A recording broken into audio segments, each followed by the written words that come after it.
मेरी सुबह हो तुम और तुम्ही शाम हो।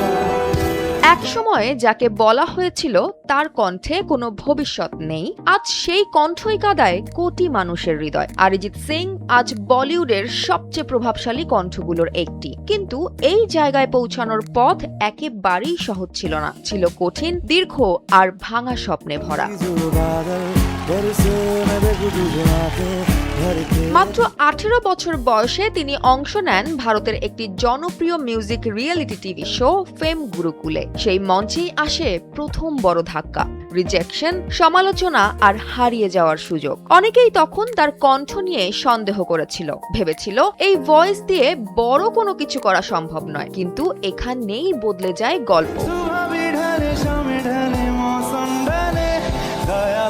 রিয়েলিটি শো এর ব্যর্থতার পর তিনি চলে যান ইন্ডাস্ট্রির ভেতরের কাজের দিকে। মিউজিক প্রোগ্রামার অ্যাসিস্ট্যান্ট হিসেবে বড় বড় কম্পোজারদের সঙ্গে কাজ করতে করতে তিনি ধীরে ধীরে শিখতে থাকেন গানের টেক্সচার, ভয়েস প্রোডাকশন আর ইমোশনাল ডেলিভারি। সেই সময়ে তিনি নিজের ভেতরের শিল্পীটাকে ভেঙে চুরে আবার নতুন করে গড়ে তোলেন। এক সাক্ষাৎকারে তিনি স্বীকার করে বলেন, আমার নিজের কণ্ঠস্বর বদলাতে হয়েছে, গলা ভেঙে ভেঙে আজকের এই টেক্সচার তৈরি করেছি। রাতের পর রাত রেওয়াজ, ক্লান্ত গলা আর নীরব অনুশীলন, এটাই ছিল তার অদৃশ্য যুদ্ধ, যা কেউ দেখেনি, কিন্তু এই সময়টাই তাকে প্রস্তুত করেছে। এবং তারপরই আসে সেই মুহূর্ত।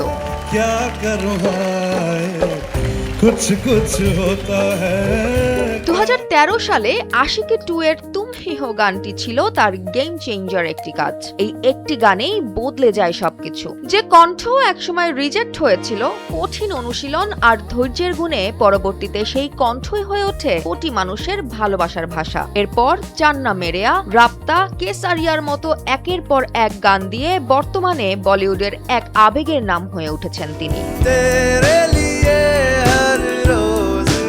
এক সময় যে কণ্ঠকে অযোগ্য বলা হয়েছিল, আজ সেই কণ্ঠেই মানুষ খুঁজে পায় ভালোবাসা, হারানোর বেদনা আর এক অসম্ভব প্রত্যাবর্তনের গল্প।